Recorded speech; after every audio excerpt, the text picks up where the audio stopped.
Kita punya trauma, entah itu fiktif, entah nyata, entah apalah. Kita punya trauma kasus Siti Jenar. Orang yang mendalami la ilaha illallah secara intensif, ya, entah itu disebut kalimat sodo, bosuluk, boseloko, mbah kono pokoknya. Orang yang memahami la ilaha illallah secara intensif, itu pasti menuju ilmu hakikat. Dan menuju ilmu hakikat pasti ngalami hakikat yang khoyali. Ini rungokno tenan iki. Hakikat yang nopo? Khoyali. Dan hakikat yang khoyali ini mulai menipu. Ya, kalau sudah begitu ruwet. Misalnya ngeten nggih. Ketika kula maca nggih diskusi ini utai perdebatannya Kalijaga mbek Siti Jenar. Saat itu ada Sunan Bonang juga. Kamu sujud pakai apa Kalijaga? Ya pakai jasad. Dari Siti Jenar. Daging kamu itu hanya onggokan daging. Nanti itu jadi bangkai. Dan setelah jadi bangkai itu habis. Kamu nanti ditulis Tuhan tidak termasuk yang sujud. Kebuat yang mbok sujud itu bentek. Mikir kan juga. Rugi ke sujud mbek bathuk mbek tangan. Jasad sampeyan iku entek. Ora ana sing crita kowe nak sujud mergo jasad itu mau sampeyan dadi bang. Lah nek ngono sujud ning hakikat ora usah bathuk, ora usah tangan, ora usah sikil, yo rohem iku lho kon sujud mbek pangeran. Nak sujud mbek fisik ku rugi wong fisik sampeyan. Mikir kali itu. Orang bolak-balik kali Joko itu mantan wali preman terus jadi debat pusing. Siti Jenar tahu belajar tak tahu menang Irak. Yang jelas yang mulang gak sadar mengira menangis. Wah, ini menjadi perdebatan. Sehingga keyakinannya kayak Siti Jenar, la ilaha illallah itu ya wahdatul wujud itu innalillahi wa inna ilaihi. Selama ini kalau orang syariat misalnya, orang syariat itu kalau ada orang mati, misalnya Kak Ruhin mati, ini aku kan muni innalillahi wa inna ilaihi raji'un, saiki Ruhin wis mati. Mati itu balik ning penge. Itu cara wong hakikat kan salah besar. Orang mati itu tidak ada, cara ilmu hakikat dan orang mati itu tidak ada. Roh ini tersiksa di alam fisik. Jadi ruh ini tersiksa di alam fisik.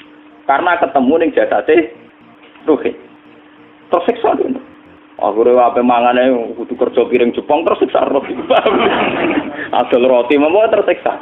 Misalnya kiai pemangan adalah kudu pidato 2 jam bareng tersiksa. Roh kenapa? Tersiksa. Mergo roh ora butuh mangan, ora butuh ngombe, tapi gara-gara melok fisik. Paham ya? Lho ini tenang dia ketawarai bener. Lah kula boten. Sampeyan bejo lho guru waras maksudnya nggih. Artinya waras secara akademik karena ada referensi, ada marojek, nggih. Waras secara hakikat. Kula niku mau merasake sampean wis ilmu hakikat.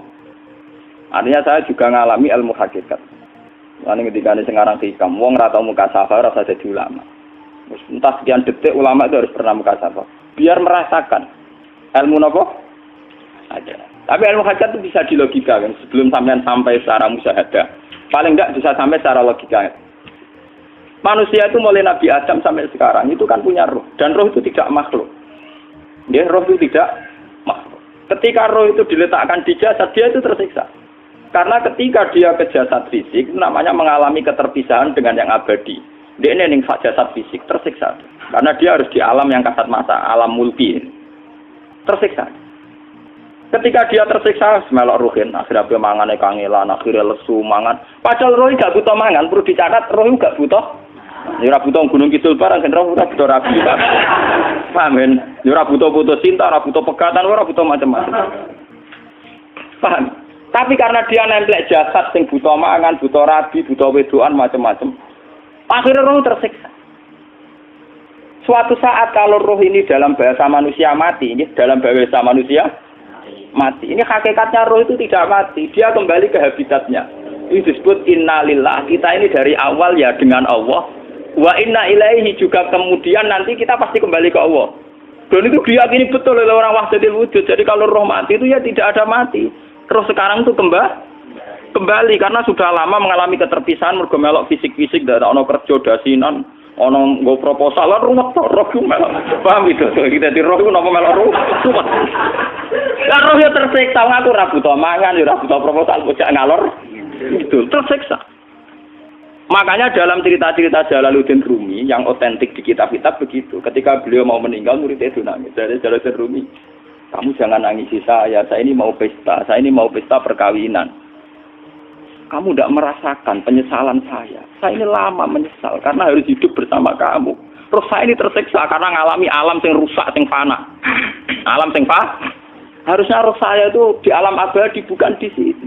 Maka jangan tangisi kematian saya. Kematian saya adalah kembalinya roh ke habitatnya. Semenjak itu kematian dianggap malam perkawinan karena roh kembali. Walhasil ngono iku cara ilmu tasawuf bahasa Arab jenenge wahdatul wujud, kena Jawa Yogya Solo keadaan niku jenenge manunggaling kawula. Mergo sing rawan ngono rugen, Pak. Nek iki tak terangno detail. Dadi bathuk mesti iki buku sujud kan niku sampeyan ilang. Dadi seksine ora ono cara teorine sinten Siti? Rugi kowe. Bukan jadi ya kentur. Kali siapa mantan preman jak debat terus ora ngono mbok terus tak pateni kowe. Lah debat ilmiah ra iso. Premane kumat. Ya ta preman jak debat ilmiah. Ngono ku model. Kali Joko yo ora salah, dhisik Sayyidina Umar nggih ngoten. Umar sahabat top, lha sik debat atau milih patenane ya Rasulullah. Gak iso dene cek ilmiah. Mantar preman pasar rukat terus jadi sahabat top. Debat yang milih mate. Ada wonten cerita wong Yahudi njaluk keputusan Nabi. Bareng wis diputusno Nabi cek mamang. Ndak tenang keputusane ngono dalam sengketa duniawi. Bariku takok ya Ali. Ya Ali, aku mau sowan ning Nabi Muhammad. Dikai keputusan tapi mamang cara kowe pilih. Sampai Ali dikai keputusan persis Kanjeng Nabi. Cek mamang neh takok Umar. Takok Umar aku mau sing Muhammad, sing Ali dikai keputusan kok mamang, Mar. Cara kowe piye? Urusan duit. Enteni iki. Entah dia melepuh buat apa? Uang diputus Nabi ora marah. Buat mati. Awe. Mereka mantan apa? Cara mantan intelektual atau intelektual kan ya wajar nggak uji kok percaya Nabi. Ya. Kan bareng cara Ali ya sederhana. Gak percaya wis kandhani. Ora mesti cara Ali tenan. Lah ora apa pateni. Ya wajar wong Yahudi kok percaya Nabi, nek percaya ora situ Yahudi Muslim. Lah Ali situ Gus Dur. Lah Gus Dur ra beda piye tenang. Ali nyen ngoten watake ngoten. Nasibe padha. Ali itu ilmuwan yang jadi presiden gak sukses. Sing niru Gus Dur. Mergo ning dinggo nek wong pinter mimpin ra sukses. Wong pinter gampang maklumi. Lah misalnya kita jadi kiai wong pinter. Pak Yai santri ini pacaran. Maksud itu jangan anak cerita besok. Wah, ruwet. Terus malah dalil zinalina subuh syahwat minan. Piye padha tanpa pelaturan. Paham ya? Ruwet apa? Mulane aja geman, iki kiai pinter teman-teman aja geman. Sing biasa wae ana syariate sithik-sithik. Sing kamane ana santri pacaran tersinggung, ana santri nakal tersinggung, sing ana rasane lha donya ana napa? Jadi nak guru kula nu urusan ilmu semi hakikat, memang mon gitu. Sehingga kayak Siti Jenar, cara pandang Siti Jenar itu masuk betul ning gone pemikiran para santrinya. Kados Ki Ageng Pengging siapa masuk betul karena masuk akal. Cara mereka napa? Betapa tidak ada artinya fisik ini. Nah, kalau semua fisik ini tidak ada artinya, kemudian yang ada artinya itu roh, perjalanan apa? Perjalanan roh, sehingga diartikan inna lillah wa inna ilaihi raji'un. Inna sholati wa nusuki wa mahyaya wa mamati ku lillah. Lah kemudian sekarang sampean tak tanya misalnya ini latihan ilmu hakikat. Wa mahyaya lan penguripan ingsun. Kalau ingsun itu artinya fisik atau jasad, itu keliru besar karena jasad tidak pernah hidup. Yang hidup itu roh. Paham ya? Sekarang artinya wama mati itu apa? Kematian ingsun. Kalau roh itu tidak pernah mati, berarti kematian roh adalah keterpisahan dengan yang agung atau yang abadi. Dan semuanya itu lillahi rabbil alamin. Sehingga mereka mengatakan kematian itu satu pesta. Mulane kados Bilal ditakoki, ya Bilal, ketika murid-muridnya nangis bergape mati, Bilal ge seneng ae. Godan nalqal ahibbah Muhammad dan wa hisbah. Kalau nak mati malah senang tuh ketemu kekasihku. Sebab itu kematian tidak pernah jadi problem bagi mereka sing soleh, sing menembus ilmu hakikat. Paham? Tapi ilmu hakikat kayak ini itu yang diyakini Siti Jenar, diyakini Jalaluddin Rumi, diyakini para wali-wali wahdatul wujud. Dulu Syekh Husain sinten Al-Halal. Itu kemudian melahirkan prahara syariat. Prahara apa? Syariat. Sebab itu Wali Songo, oke Siti Jenar benar dalam filosofinya, tapi harus dibunuh. Karena menjadi prahara syariat. Sama dengan yang dikatakan Nabi itu benar, tapi menjadi prahara syariat. Akhirnya disomasi oleh Umar radhiyallahu anhu. Jadi sebetulnya sama, pola-pola ceritanya sama. Intinya sebuah ilmu hakikat harus dikawal napa? Syariat. Nggih kula bolak-balik, contoh paling gampang wit pisang. Wong nak mangan gedang kulitnya tetap dibuang. Tapi umpama gedang dari awal ora usah kulit, ra sido dadi gedang. Paham nggih? Meskipun kon ape dipangan ya dibuang. Tapi kita tidak bisa membayangkan pisang dari awal tanpa napa? Mbah kekeringan, mbah bosok, mbah ra sido dadi napa? Pisang. Terus pentingnya syariat lagi begini, malah penting ngaji wali-wali syariat yang pinter kados Sunan Kudus, kados Sunan Bonang. Andai kan tidak ada syariat itu dunia pun mesti rusak. Contoh paling gampang masalah pornografi, porno aksi. Jadi jenar aja omongi ngono ibu ngakak-ngakak deh. Dari pangeran wis pirsa, kowe nek klambi pangeran ora tentu ora ya ora usah klambenan. Wong ora ana gunane. Kalau yang paling penting itu nazarullah, kenapa kowe klambenan barang? Wong kowe klambenan ora pangeran tetep pirsa. Nyatane si jenar nak mulang nggih coba klambenan nang intine napa? Dinya ada nabi Sunan Bonang. Nah kowe percaya kabeh nazarullah ora usah napa? Klambenan. Tetapi teori ora usah klambenan iki dinggo tenan. Mulane nek pas do wiridan aliran sesat ciri utama. Kira klambenan tenan. Lah ruwet to. Lho iki tenan iki cerita. Iki pentingnya ngaji nggih. Ben sampean ngerti variasi riwayat kemudian kita orang syariat harus kayak apa, kemudian kenapa menjadi aliran wahdatil wujud. Lah terus kita ini ya, kita ini kan orang syariat. Memang kelemahan orang syariat itu akeh kok sampean-sampean siji mesti ra kramat. Modele ora di duwe bingung, ruwet. Urip wong syariat lho apa? Dineng bojo wedi, dineng tangga wedi, pengaruhe menurun. Pancen orang syariat itu banyak kriminal tauhidnya itu memang jelas. Malah kiai-kiai fikih nak ketemu kiai-kiai sing setengah jadah wedi mergo iso nebak atine. Ndekne meriang langsung. Sing kiai ora tau salat keramat padahal ngambungan wong. Sing dina salat pas waktu kok ora tau keramat. Wong ape buah utang tanggane keramat apane? Sing kono ngawur-ngawur sowan pirang. Meriang mulai wong syariat ngadepi wong hakikat napa? Mulane jogeman ge dadi wong syariat sing ngene iku bahaya. Nah kula mboten ngarah. Sampai dadi wong syariat sing ora keramat. Bahaya sekali itu bagi perjalanan agak. Kalau sering ketemu kiai-kiai yang terkenal keramat, terkenal keramat di Juwaduk tiang-tiang hakikat. Ditantang kanca-kanca kula wani, nah tantang aku tetep rawani kok. Mikir deh. Karena orang yang sama-sama ke jalur hakikat tetap punya alamat, tetap wonten sima hum fi wujuhi min asaris sujud. Cara pandangnya mesti sama. Kalau nanti ketemu murid, ya artinya yang ikut aliran Siti Jenar, dia ada sholat, ada apa, hidup di satu tempat gitu. Padahal dia bisa baca ihya. Dulu pernah mondok di Mekah, pernah di Irak. Itu ya meresahkan para kiai. Kemudian sebagian mereka minta saya suruh ketemu. Ya walhasil kalau ketemu pertama ya. Jenengan Gus Ba. Tapi zaman roh jenengku teu pernah tak arani muka sapa. Nggih biasa mawon. Kula ora usah kenal jenengan nggih kenal. Dadi nggih kula biasa mawon. Lalu pernah ngajar-ajaran Lah Gus ning donya tak enteni mau turu-turu ngenteni mati ngono Gus kok repot. Ijaban kula terus enak. Sampeyan jare wong hakikat wong ngenteni mati barang. Ya mati wis saiki iku. Ora usah ngenteni saiki padha-padha wis napa? Wis mati. Ya saiki wis padha-padha wis urip. Wis padha kabeh. Nah cara ilmu hakikat itu kan terus sama semua. Napa? Sama semua. Tadi makanya itu tadi. Kalau baleni malaikat, logika hakikat itu begitu ya. Roh itu ditiupkan oleh Tuhan ke kita. Kemudian roh karena ikut alam fisik, alam jasad, roh ngalami yang kita alami. Nggih. Ketika roh ngalami yang kita alami, dia tersiksa. Nah, ketika roh sudah terpisah dari jasad yang mengekang, yang memenjara ini, dia senang terus kembali ke Tuhan. Ini disebut innalillahi wa inna ilaihi. Lah jasad ini kemudian menurut ilmu hakikat enggak ada gunanya sama sekali total. Hilang di telan tanah. Lah kalau begitu jasad iki nak mbok agul-agulan. Gusti bathuk kula tak nggo sujud tangan kula ndi buktine tangan wis ora ana. Bathuk wis ora. Mulane dari Siti Jenar, hanya wali bodoh kayak kalian yang punya ajaran bodoh begitu. Malah rasupan terus.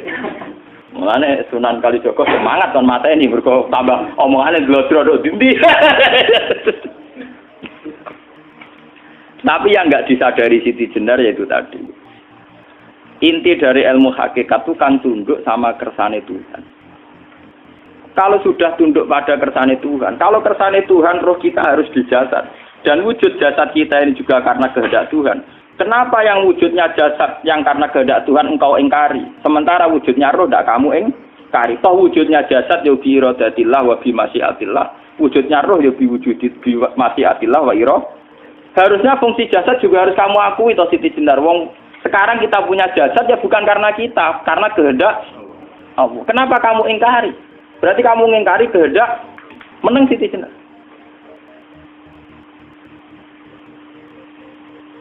Makanya hakikat yang pertama Semi itu pasti khayal. Lah Siti Jenar itu hakikatnya baru yang sampai khayal itu. Jika dia tersesat. Sebetulnya kalau sudah hakikat beneran itu tidak perlu khayal begitu. Artinya tidak perlu khayal. Jasad kita sing senajan ora ana gunane ini. Tetap piye wae wujudnya karena kehendak Allah. Juga kita harus terima. Apapun kekurangannya, apapun kenaifannya, ironisnya harus kita terima. Ini sebagai bentuk penerimaan kita pada masyiatil. Begitu juga keadaan roh kita sebagai penerimaan atas masyiatil. Meskipun ada teori-teori roh yang lebih valid. Lebih valid misalnya begini. Kanjeng Nabi itu suatu saat ininya terputus karena perang Uhud. Itu Kanjeng Nabi dia dolanan drijine ini. Napa cara napa jari jemari ini Nabi putus. Iki dolanan. Jadi Nabi sendiri kadang sering ngajarkan ilmu hakikat. Hal lagi illa usbun udmiyat wa fi sabilillahi ma lafidu. Kowe ora trimo fisik, bentuk fisik jari jemari sing ditetir berdarah. Tapi nak kue fisabilillah ayo wis balik ning habitatem. Sehingga kenapa para sahabat itu ketika dicincang, ketika putus tangannya, putus kakinya, sahabat yang usul ke ilmu hakikat itu malah senang. Karena jasad kita ini kan ila sabilillah menuju jalan Tuhan. Sekali dia sudah terluka fisabilillah itu sudah menemukan formatnya. Cara teori Cina sudah menemukan formasinya. Paham gitu? Ora kok malah ngeluh itu berarti goblok nek ngeluh paham no? Paham napa? Jadi, makanya Nabi ngertikan, ya itu sudah ketemu formatnya. Ketika rohnya para syuhada nanti kembali ke Tuhan, ya ketemu formatnya lagi. Itu disebut wala taqulu lima yuqtalu fi sabilillahi amma. Dia tidak mati sesuai formasi awal, yaitu roh kembali ke Tuhan dan jasad ikut mengawal. Nah itu Nabi kadang ya pakai ilmu hakikat begitu. Mulane kula bolak-balik matur, kula niku nggih mulai umur 20 tahun napa pinten. Kula nu asline nggih gadah penyakit dan ekstrim penyakit saya. Sampai saat ini kula nak ngobatno ndak lebih 50% nggih karena saya tetap berpikir. Misalnya cara syariat kan berubah, tapi cara hakikat apa betul keberadaan saya di alam ini penting. Sehingga aku kepengen urip tak bela-belani ngantek endak atusan juta. Jangan-jangan penting mati ikuti bang uripku. Lah nak ngono lha apa tak bela-belani? Entek atusan juta. Jadi misalnya kita berobat ya mau, ya dari Nabi kan berobat ya berobat. Pokoknya kita Islam nggak sih mau geruda-gerudu kadang orang paham. Sekali kamu mengamati dengan sisi hakikat, coba sekarang sampean pikir, coba sekarang nggak pakai logika hakikat, pakai logika syariat saja. Saya ini misalnya asetnya 10 juta, misalnya, saya punya aset 10 juta. Tapi misalnya aku rugi nawan atau dipengaruhi di masa depan sama nih, kalau pulau kan soalnya cara teori di masa. Misalnya pulau rugen, artinya kere di duit 10 juta aset. Tujuan saya sembuh kan supaya aku iso sembuh sehat, engkau iso kerja untuk anak. Tapi karena saya sakit nanti operasi tidak 10 juta. Operasi tidak 10 juta. Wong aku repera mesti iso marisi anak. Apa mana nak duit 10 juta, tak ada gue berobat, malah jelas ra iso marisi. Lah nak ngono penting matiku ya dibanding 10 juta. Karwan iso diwaris langsung. Sementara anak aku mari dibiayai 10 juta, rong mesti mari 10 juta mesti entek. Artinya tidak ada jaminan kalau berobat itu secara visi ke depan lebih baik. Soalnya malah ngentekno donya nggak jelas akibat positifnya. Misalnya tetap lumpuh duwe teori loh. Bahwa artinya apa? Teori hakikat tetap lebih benar bahwa hidup itu tidak ada artinya. Semua itu tidak ada artinya. Berobat apa enggak berobat semuanya tidak ada arti. Teori loh gini. Sehingga kalau kita tengah-tengah aja tengah-tengah. Kasus kula misalnya loro nggih berobat. Gusti separuh kalau nglakoni syariat, tapi sebagai kula ulama fikih iki separuh kalau lakoni apa? Jadi kula tetep mboten ngarah obat 100%. Tapi orang ngarah berobat wong kula tiyang napa? Syariat. Tapi memang faktanya itu begitu. Cara Kanjeng Nabi kadang Kanjeng Nabi berobat. Kadang Kanjeng Nabi wis nikine tercincang digeguyon. Wahal lagi illa usbuun utwiyat ora apa driji sing gak melok-melok. Nah, bukti bahwa jasadnya begitu tidak penting. Kayak Sayyid Hamzah. Menurut Sayyid Hamzah nganggep wahyu bentone ra karuan. Kalau teori Siti Jenar itu benar, teori Jalaluddin Rumi benar teorinya lho, ora kok ra salate lho nggih, maksudnya kok nang ra salate. Benar cara analisis roh. Ketika Sayyid Hamzah dinyatakan mati oleh manusia, oleh hukum manusia dinyatakan mati karena dia sudah tidak bergerak.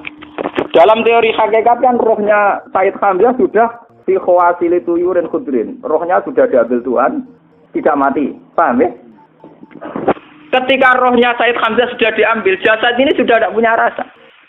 Sekarang secara syariat kasat mata kita tahu, wong jasad nak diinfus, di sayat-sayat dioperasi ora krasa. Apa meneh saiki ruhe wis bisa. Lah ya jasad itu cek gampange, dioperasi dibius saja terus tidak kerasa. Apalagi rohnya sudah diambil.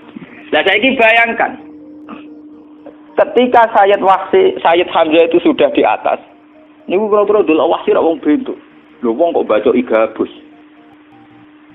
Ketika jasad benar-benar tidak penting, kemudian jasadnya Sayyid Hamzah kan dicincang oleh wahsi.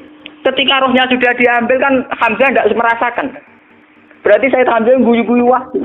Wahsi cek bentuk nih gabus dicincang. Paham ya? Lho niki tenan. Artinya ketika pandangan manusia iba kepada Sayyid Hamzah karena dicincang, dimutilasi oleh wahsi.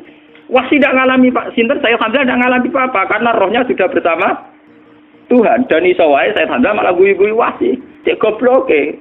Gabus kok dicincang.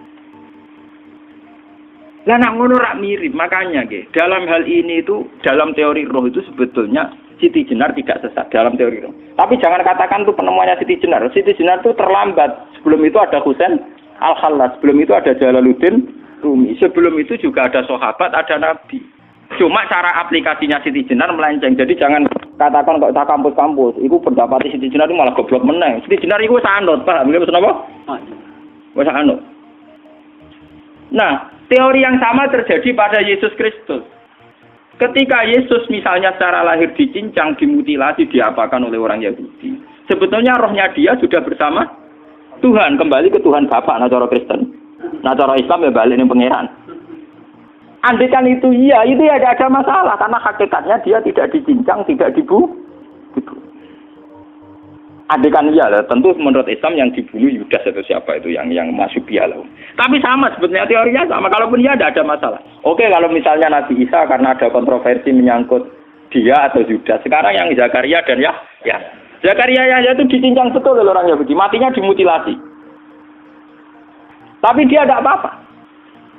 Karena ketika beliau dicincang, rohnya sudah diambil. Ini rumah tenan kan, ben kira untuk kendel mati paham kan ya. Dadi maksudnya niku kula ajari nak mati itu tidak problem nggih. Niki kalau urip wedi lho. Nah ini bersamaan paham nggih. Kaitan la ilaha illallah ini nanti semuanya sama kaitan sama apa? La ilaha illallah. Ini nanti ujungnya sama dengan la ilaha illallah. Begitu juga seterusnya. Misalnya Yahya kalian sinten? Zakaria. Ketika Tuhan ditanya, jadi tenggene alam malakut pangeran ditakok, ya Allah, Yahya dan Zakaria itu kan hamba pilihan engkau. Ketika dicincang kok jenengan biarkan. Endi Yahya Zakaria dicincang? Aku iku ora goblok dari pangeran. Sedurunge dekne dicincang jasate ruhe tak jupuk. Dadi dekne ora krasa blas. Begitu juga ning tafsir-tafsir sampean lihat wa Maryama. Sayyidah Maryam yang istrinya Fir'aun. Itu kan dia iman sama Nabi Musa. Asiyah imro'ati napa? Fir'aun. Asiyah imro'ati Fir'aun, ya. Itu kan dihukum oleh Fir'aun. Ketika mau ditumpahi napa? Batu besar. Iku Allah ketika di pangeran, ya malaikal mauti, cepat ambil rohnya sebelum dihunjami batu besar. Terus rohnya diambil.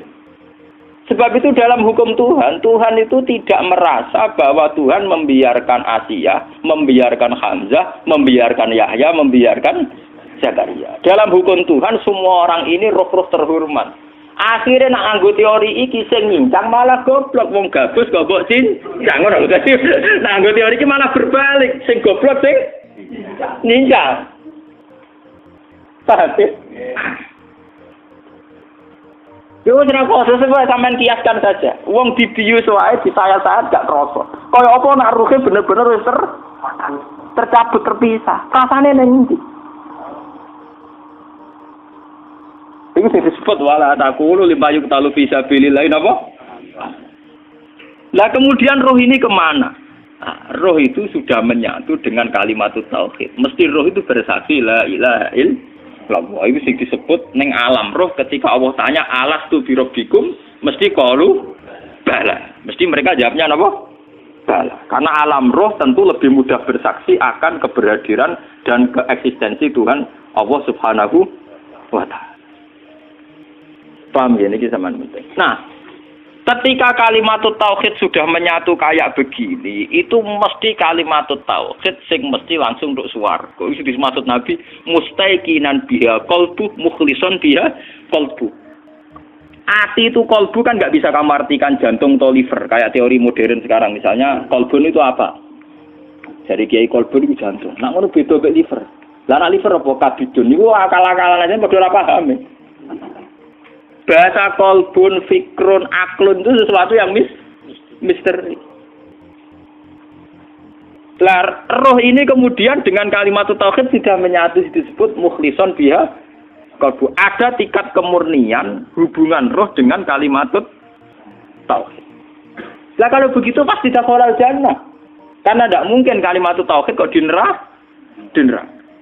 Lah ini ngomong masalah-masalah hakikat. Wong sing gak tahu petualangan hakikat, momene sing sering bingung bakas duit, bayar kredit, utang jatuh tempo, ora usah melok mikir, utek wis entek go mikir duit.